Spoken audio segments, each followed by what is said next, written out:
Selamat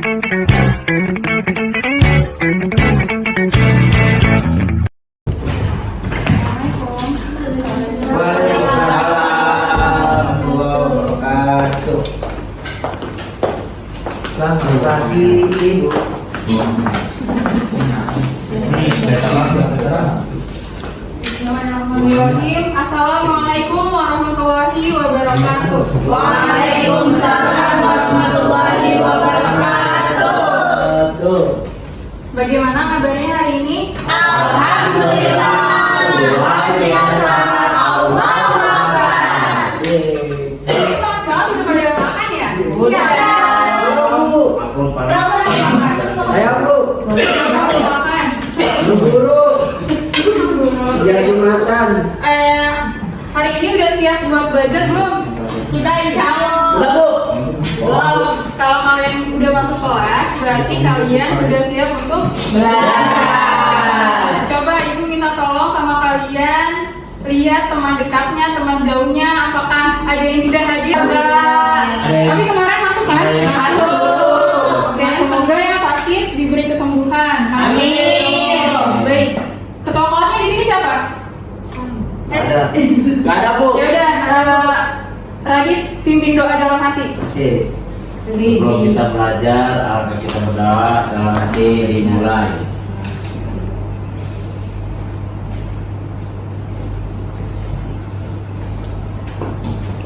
Berdoa selesai. Baik, ada yang baru masuk, silakan duduk di depan.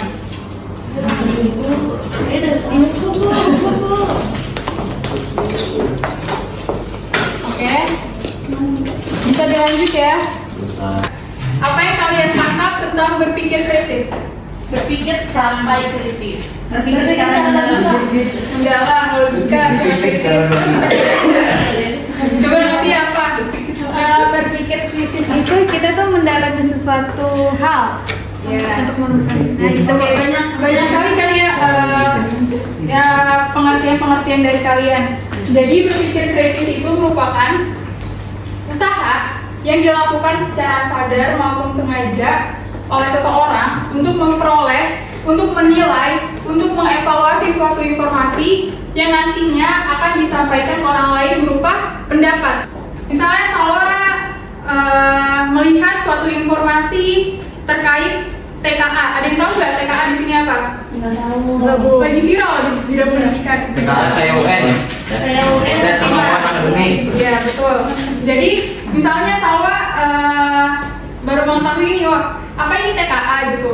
Kemudian di video tersebut hanya berupa kayak kendala, terus juga permasalahan TKA yang muncul karena gladi bersihnya. Kemudian pas Salwa lihat nih video komennya, itu mengarah ke yang negatif. Karena Salwa memiliki pikiran yang luas, sehingga Salwa mencari tahu TKA ini sebenarnya apa, tujuannya apa, dan bagaimana lewat berbagai sumber. Misalnya sumber dari Menteri Pendidikan yang menyebutkan bahwa TKA atau tes kemampuan akademik merupakan suatu tes yang tidak menjadi acuan untuk kelulusan gitu, tapi nantinya itu akan diakumulasikan oleh nilai SNBP, sehingga nanti angkatan kalian ini, angkatan 2026 itu akan ketika untuk memilih jurusan itu sesuai dengan minat di TKA-nya gitu. Oke, pada kesempatan kali ini kita akan belajar mengenai surat Ali Imran ayat 190 sampai 191 tentang tanda-tanda kebesaran Allah dan kewajiban berpikir. Tujuan pembelajaran kali ini adalah yang pertama, siswa dapat membaca dan memahami arti dari surat Ali Imran ayat 190 sampai 191. Yang kedua, mengidentifikasi tanda-tanda kebesaran Allah melalui fenomena alam. Ada yang tahu ini laut apa? Laut mati. Laut mati. Itu ada tulisan. Laut hidup. Laut mati, ada yang tahu nggak di mana? Samudra Mesir, Pasifik. Mesir. Israel. Mesir. Israel. Caranya gimana? Ya, betul. Jadi Laut Mati merupakan laut yang berada di perbatasan antara Yordania dengan Palestina. Jadi dekat juga dengan Israel. Kenapa disebut laut mati? Coba ada yang tahu Karena nggak? dia mati. Kandungan Garamnya terlalu tinggi, makanya tidak ada hewan. Makanya aku. Akhirnya gak garam. Nah, laut mati ini oke, sudah didengar. Kenapa sih, Pak? Cukar. Jadi siapa yang tahu juga laut mati itu ada pada zaman Nabi siapa? Musa. Nabi Lut. Jadi kalau Nabi Lut itu kaum apa? Kaum Sodom. Kaum Sodom. Jadi laut mati ini menjadi petanda, menjadi peringatan bagi manusia sekarang bahwa dulu ketika ada kaum yang sangat durhaka kepada Allah, di tempat tinggal kaum Sodom itu di daerah laut mati, yang mengibaratkan bahwa setiap makhluk, setiap hewan misalnya makhluk hidup lain yang ada di laut mati itu pasti tidak bakal hidup layaknya seperti kaum Sodom. Sampai sini apakah paham tentang berpikir dan juga mengaitkannya dengan tanda-tanda kebesaran Allah? Bisa tuh. Sampai dilanjut ya.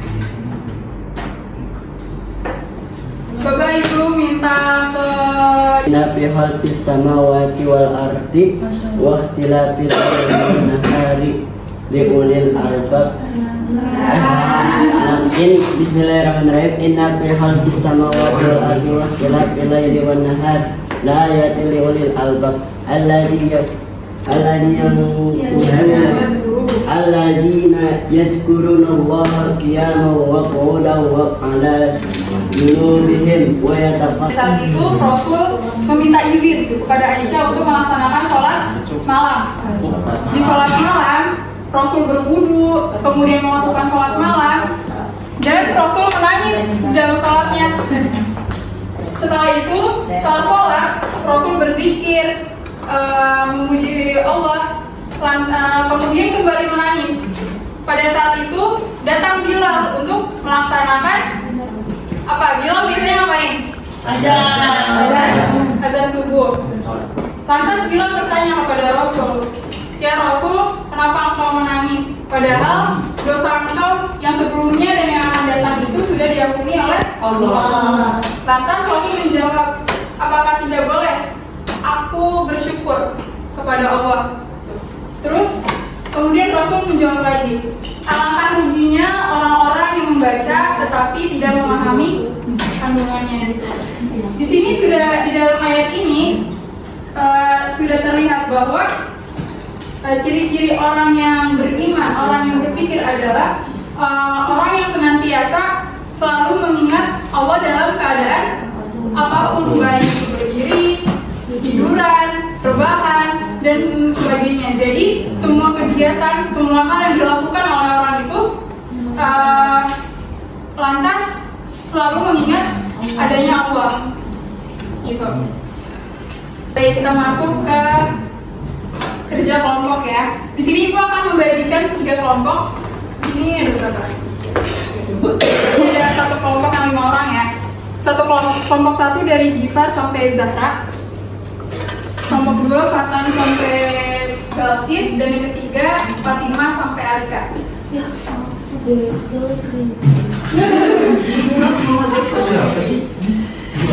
dan kertas. Yang satu ada warna merah, yang satu ada warna biru, dan satu warna hijau.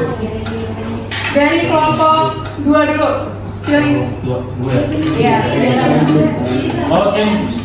Merah. Ambil maju. Merah. Hijau warna surga sini. Sama lampu. Songong. Tuh dia songong. Kasih yang hitam aja. Kalau merah selama kemenangan, Ram. nggak usah dibalik. Nah, sekarang kelompok 3. Merah. Biru. Merah duitnya 100.000. Biru 50.000 Biru. Merah itu. Merah itu. So creepy. Jadi di belakangnya itu ada fenomena alam atau fenomena yang ada di diri kita. Dan di belakangnya itu ada scan. Kalau kalian scan itu bakal memuat gambar 3D. Kalau ada yang mau coba silakan. Nah, nanti setelah kalian scan dan kalian amati fenomena alam tersebut, ini soalnya kalian hubungkan fenomena yang kalian dapatkan dengan tanda-tanda kebesaran Allah. Ibu akan beri kertas lembar kerjanya. Ini. Allahumma sholli.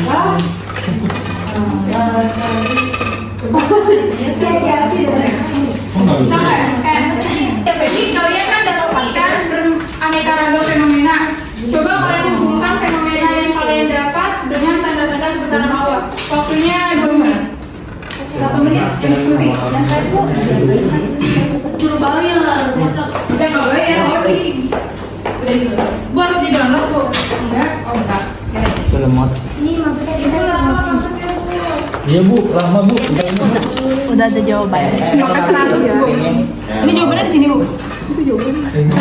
Well banget kataku. Nah itu tahu udah bisa.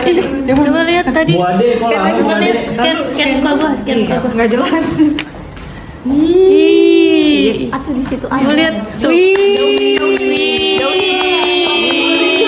Untung milih warna biru jadi cakep gituannya. Lihat nih, lihat sini kamera. Iya, ya. Keren deh. Pegangan. Ibu mau lihat kelompok lain? Ibu mau lihat nggak bu? Ya. Kita nggak Itu ada. Ini lucu, lucu. Jalan. Scan. Dan dulu gini. That's so creepy. Ada gunungnya. Gunung meletus. Ke atas. Keren. Ini Katanya lu kayak videoin. kayak ini kayak map ML. Iya lagi. Ki lucuan. Ih, kayak That's so creepy. Udah yang beri Itu kelompok 3 paling jago. Jawab nih. Mana sini dong. Oke, udah kan?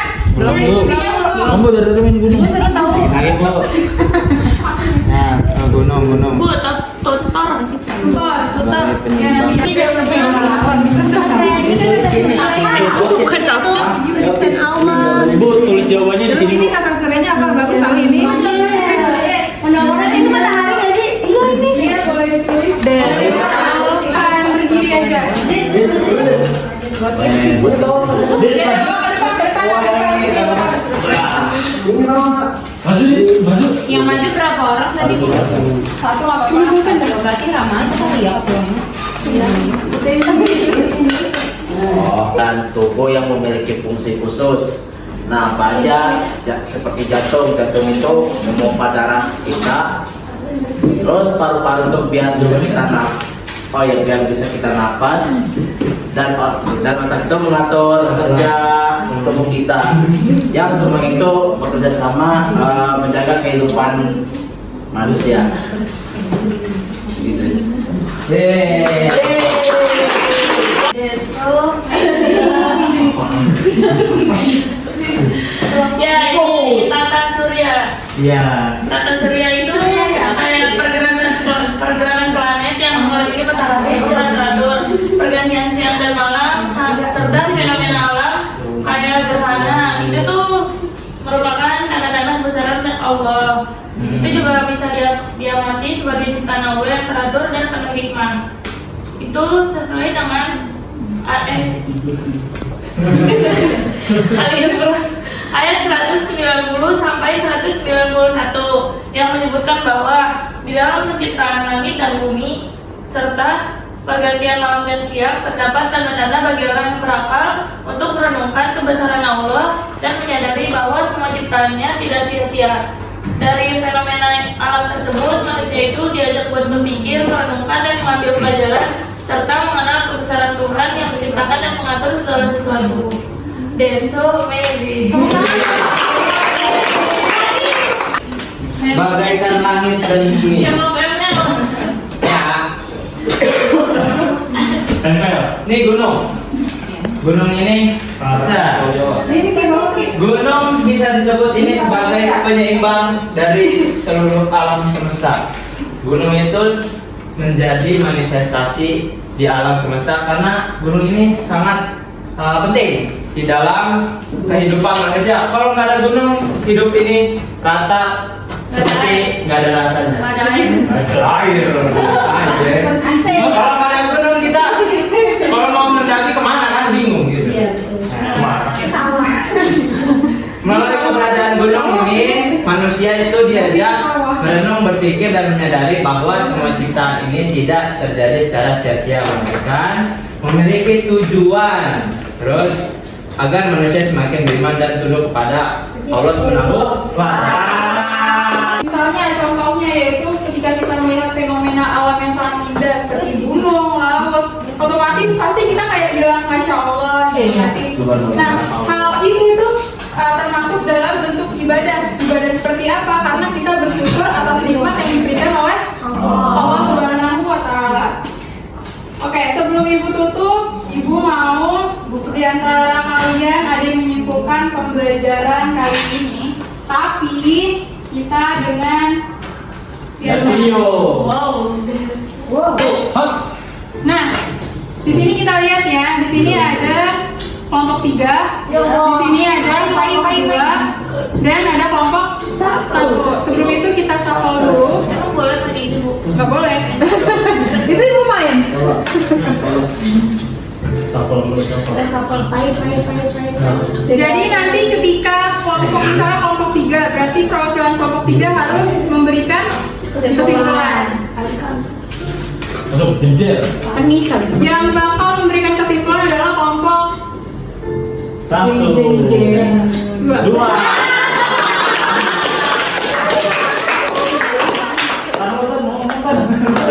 Ayo, coba. Selain Patan, banyak Patan maju. Tuh, ada tuh. Gantian coba. Ayo yang di kelompok 2. Gantian si buat boy, si boy. Terus kok dibuka? Dijelaskan tentang tadi surat Al Imran ya 190 sampai 191 menjelaskan bagaimana tentang kebesaran Allah yang ada di alam semesta ini, seperti tadi ada gunung, ada apa namanya bumi-bumi apa tuh matahari segala macam planet, terus sama tadi yang kelompok satu organ tubuh. Nah, jadi bagaimana di dalam semuanya itu terdapat kebesaran Allah yang ada fungsinya, dan semuanya itu juga bertujuan bagaimana kita sebagai manusia harus sering mengingat Allah, karena Allah itu yang menciptakan kita semua agar seperti apapun kita sedang apapun kita harus mengingat Allah. Gitu. Oke, baik teman-teman. Atau surat Al Imran ayat 190 sampai 191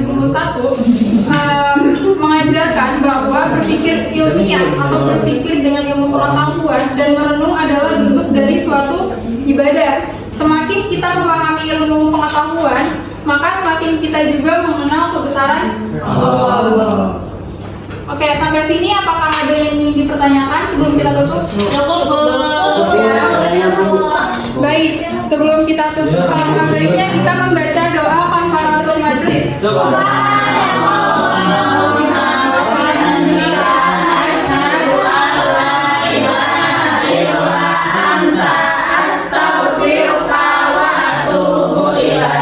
Kurang lebihnya mohon maaf. Wassalamualaikum warahmatullahi wabarakatuh.